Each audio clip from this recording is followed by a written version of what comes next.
प्रमुख महोदय, इस संघ के संस्थापक विजय दादा जी, हमारे क्षेत्र जिला पंचायत सदस्य महोदय, इस संघ के 4 जोन में हमने इस संगठन को बांटा है। 4 इकाइयों में प्रदेश को बांटा गया है। तत्कालीन अभी 9 मनोनीत हमारे अवध प्रदेश इकाई के प्रदेश अध्यक्ष परम आदरणीय फौजी दादा हमारे देवी प्रसाद पांडे जी, इस जिले के जिला अध्यक्ष, जिला कार्यकारिणी, हमारे प्रदेश कार्यकारिणी के अच्छा संचालन कर रहे हमारे अच्छे प्रवक्ता, अच्छे वक्ता उस्मान वाहदी जी, देवशंकर वाजपेयी जी, बहुत तबीयत खराब है उसके बावजूद भी यहाँ पर चलकर आए हैं। लखीमपुर से हमारे अशोक दादाजी के लिए जोरदार तालियां महोदय हो जाएं। लखीमपुर से हमारे इश्तियाक जी, आकिब भाई, हमारे आनंद जी और सम्मानित हमारे समस्त बैठे क्षेत्र पंचायत सदस्य महोदय, आप सभी को जिन्होंने आज इस आयोजन को करने में पिछले 1 महीने से आप लोगों ने जो मेहनत करी है, आप सभी को मैं हृदय से माल्यार्पण करता हूं, धन्यवाद ज्ञापित करता हूं। मुनि और ऋषियों की तपोभूमि सीतापुर की भूमि को सबसे पहले मैं नमन करता हूं। मां सरस्वती, माता पिता और गुरुओं को नमन करते हुए अपनी बात की शुरुआत करता हूं। मंजिल मिले न मिले यह मुकद्दर की बात है, लेकिन हम सब कोशिश न करें यह गलत बात है। हमने महोदय मात्र 15 महीने का संगठन है और हमने इसके पहले 2016 में संगठन माननीय विजय दादा के संरक्षण में उनके नेतृत्व में चलाया था। उसमें माननीय प्रधान जी, माननीय जिला पंचायत सदस्य और माननीय क्षेत्र पंचायत सदस्य तीनों की बात आवाज बने थे महोदय। लेकिन जब 1 सितंबर 2021 को हमें इस संगठन का नेतृत्वकर्ता अगुवाकार बनाया गया तो मैंने कहा कि प्रधान तो 73वें संशोधन से इंपावर हो गया है, कहीं न कहीं हमारे जो जिला पंचायत सदस्य हैं उनकी संख्या कम होने की वजह से उनका भी मान सम्मान बन गया है समाज में। लेकिन अगर दुर्दशा है तो एक शोषित और वंचित वर्ग है जो प्रधान से बड़ा बाबा साहब ने उसे किया है। जैसा कि माननीय प्रमुख जी ने हमसे पूर्व वक्ता माननीय क्षेत्र जिला पंचायत सदस्य महोदय ने कहा कि हमारा उद्देश्य न तो प्रमुख से लड़ाई है, न तो हमारा उद्देश्य कोई राजनीतिक है, हमारा संघ पूर्ण रूप से गैर राजनीतिक है। हम किसी का विरोध नहीं करते, हम केवल और केवल ये कहना चाहते हैं इस सम्मानित मंच से माननीय प्रमुख महोदय से उनको अवगत कराना चाहते हैं कि 15 महीने में आपका संगठन पूरे प्रदेश के हर क्षेत्र पंचायत में आप सभी भाइयों के सहयोग से बनाने का काम संघ ने किया है महोदय। हमने पूरे 75 जिले में परिवार बनाने का काम किया है। किया जाए महोदय, लगातार आज 84वां जिला है जहां पर मैं सम्मेलन कर रहा हूं और सबसे बड़ी बात है इस लड़ाई को, क्योंकि यहीं के एक माननीय विधायक जब हमको मिले एमएलए चुनाव से पहले तो उन्होंने कहा आपका संगठन चलेगा। उन्होंने मुझे आशीर्वाद दिया और उन्होंने कहा यह भी कि क्यों चलेगा। हमने पूछा ऐसा आपने मेरे में क्या देख लिया? उन्होंने कहा नहीं, आप में कुछ नहीं मैंने देखा, क्योंकि आप बेरोजगारों के नेता हो इसलिए ये संगठन चलेगा। उस दिन से मैंने कसम खाई है महोदय, इस पावन धरती से कसम खाता हूं कि जब तक हमारे शरीर में खून रहेगा तब तक मैं बीडीसी के लिए लड़ता रहूंगा और जब तक आपको रोजगार परक नहीं बना देता, बाबा साहब के सपने को पूरा नहीं कर देता, क्योंकि पंचायती राज त्रिस्तरीय ग्राम पंचायती व्यवस्था में बाबा साहब ने हमें प्रधान से बड़ा बनाया है।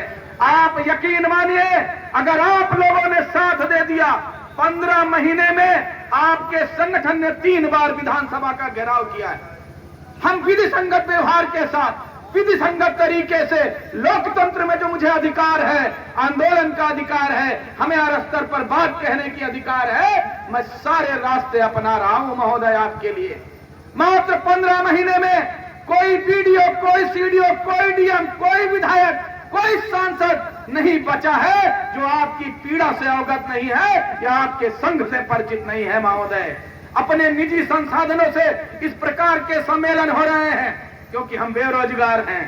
निजी संसाधनों से हम 42 जिले और 150 ब्लॉकों में मैंने भ्रमण किया है मात्र 15 महीने में।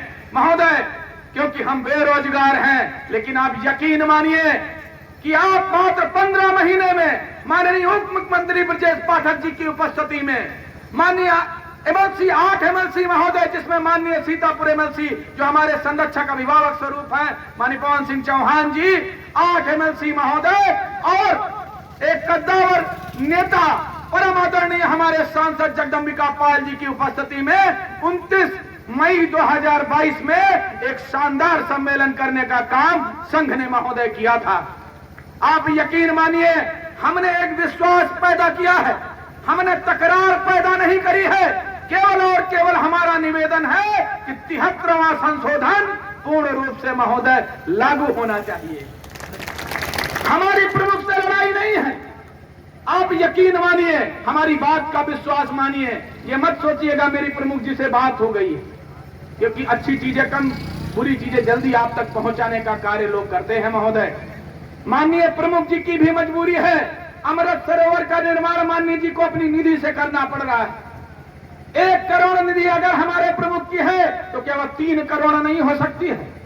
अगर विधायकों निधि 3 करोड़ है विधायक की, वो 5 करोड़ हो सकती है, तो माननीय प्रमुख जी की भी निधि 1 करोड़ से 3 करोड़ हो सकती है महोदय।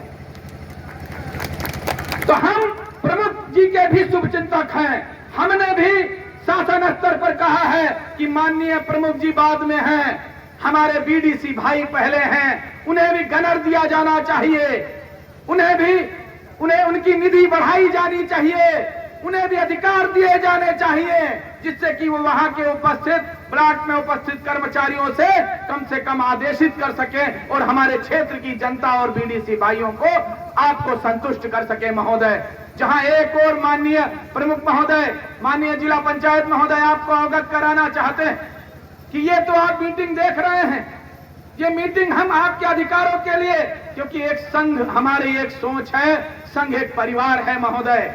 जहां एक और माननीय प्रमुख महोदय आपको बताना चाहते हैं, माननीय सभी बीडीसी भाइयों को भी अवगत कराना चाहते हैं कि जहां संगठन एक तरफ पूरे प्रदेश में संगठन बनाने का, संगठित होने का काम किया है, वहीं दूसरी ओर हमने बीडीसी को जागरूक करने का भी काम किया है। क्योंकि मुझे पूरी आशा नहीं, पूरा विश्वास है कि अगर आप जनता के बीच में रहेंगे और अपनी बातों को, जनता को, कष्ट को, सरकार की नीतियों को अगर आप जनता तक पहुंचाने का काम करेंगे तो भविष्य के आप प्रधान हैं। 2027 के इसी में से बेटा कोई भाई हमारा विधायक बनेगा महोदय। जैसे माननीय उस्मान वादी जी ने कहा कि माननीय प्रमुख जी प्रमुख थे, प्रमुख हैं, प्रमुख रहेंगे। मैं कहता हूं माननीय प्रमुख जी प्रमुख थे, प्रमुख हैं, लेकिन अगर हमारे बीडीसी भाई और हमारे संघ को संतुष्ट कर दे तो प्रमुख नहीं, अगली बार 2027 में विधायक बनेंगे महोदय। मैं आपसे निवेदन करता हूं सभी बीडीसी भाइयों से कि प्रमुख जी के पास एक लिमिटेड निधि है, हर क्षेत्र पंचायत को संतुष्ट कर पाना संभव नहीं है महोदय। 1961 में पंचायती राज व्यवस्था आई थी, पंचायती राज एक्ट का निर्माण हुआ था और तब से लेकर आज तक बीडीसी को केवल इस समाज ने बिकाऊ का कलंक दिया है, वो मैं मिटा कर रहूंगा महोदय।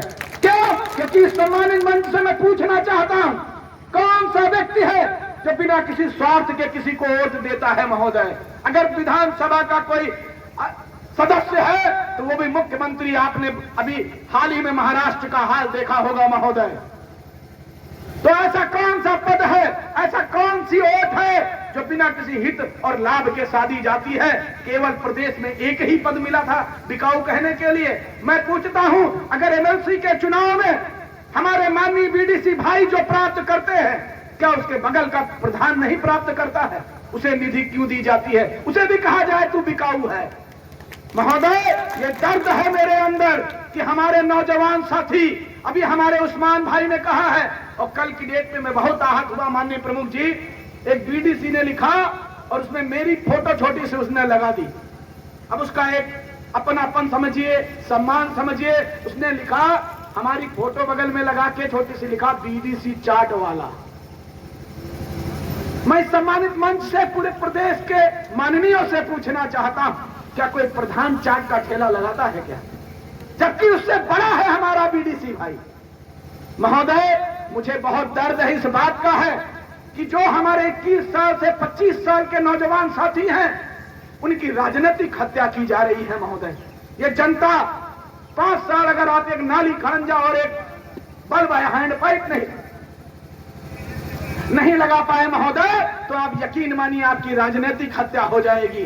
दोबारा आपको किसी भी चुनाव में लड़ने की आपकी हिम्मत नहीं पड़ेगी, वो जनता आपको वोट नहीं देगा। इसको मैंने कहा ये राजनीतिक हत्या हमारे बीडीसी भाइयों की बंद होनी चाहिए। महोदय आप यकीन मानिए कि वो जो हमारा बीडीसी भाई है, अब जो क्षेत्र की जनता ने उसी प्रकार वोट पाया है जैसे प्रधान भाई लेकर आए, आपने उसी प्रकार ओथ ली है जैसे बाकी लोगों ने ओथ लेते हैं सदन में। हमारा बीडीसी भाई उसी तरह जमानत राशि देता है जैसे अन्य लोग देते हैं चुनाव आयोग को। तो इतना सौतेला व्यवहार क्यों हो रहा है? और मुझे बहुत, प्रमुख जी आपको बताऊं, मुझे तो बड़ा डर लगता था जब मैं इस बात को लेकर निकला, तो मेरे दिमाग में एक बात थी कि उत्तर प्रदेश के हर घर में एक नेता है, हर घर में 2-2, 3-3 सामाजिक कार्यकर्ता हैं। क्यों नहीं किसी ने आज 1961 से लेके अभी तक बीडीसी की आवाज उठाई? तो मैं बहुत डरता था, आपको बताऊं, कि ऐसा तो नहीं कहीं बहुत बड़ा पेच है इसलिए इनको कुछ नहीं मिल रहा है। महोदय आप यकीन मानिए कि आपके लिए किसी ने लड़ने की सोची नहीं, और जब आप लोगों ने इतनी लड़ाई करी है तो मैं धन्यवाद देता हूं माननीय सरकार को कि उन्होंने हमें कम से कम 3 अधिकार देने का काम किया। पहली बार महोदय आपको नरेगा से जोड़ने का काम किया है माननीय मुख्यमंत्री जी ने, आपको बीमा राशि देने का काम किया है, आपको 6 मीटिंग और प्रति मीटिंग 1000 भत्ता देने का काम किया है। अभी माननीय संरक्षक जी हमारे बीडीसी संघ के कृष्ण सिंह जी आ रहे हैं। अभी 2 दिन पहले बस्ती महाकुंभ में माननीय मुख्यमंत्री जी से, उससे पहले हमने उनके आवास पर जाकर अपनी पीड़ा से अवगत कराया है। महोदय आप सोचिए कि मात्र 15 महीने में सदन से लेकर सड़क तक, संगठन बनाने से लेकर संघर्ष करने तक आपके संघ ने महोदय किया है, और आपकी बात हर स्तर पर रखने का काम किया है। और पहली बार इतिहास में आपको 3 अधिकार भी दिलाने का काम सरकार से हमने किया है महोदय।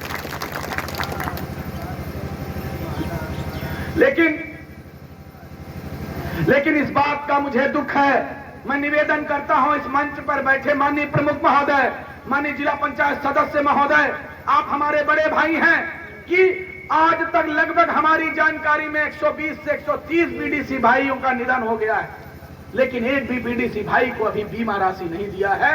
जबकि आप अगर 15 दिसंबर 2022 का, 15 दिसंबर 2021 का अगर आप पेपर उठाकर देखें, आप अगर न्यूज चैनलों में देखें, तो उसमें साफ साफ कहा और लिखा गया था कि 200 करोड़ रुपए की राशि पहले से आवंटित कर दी गई है बीमा राशि के रूप में, लेकिन अभी तक हमारे क्षेत्र पंचायत सदस्य, और विडंबना इस बात की है कि माननीय प्रमुख जी उसके परिवार की तरफ देखते नहीं हैं।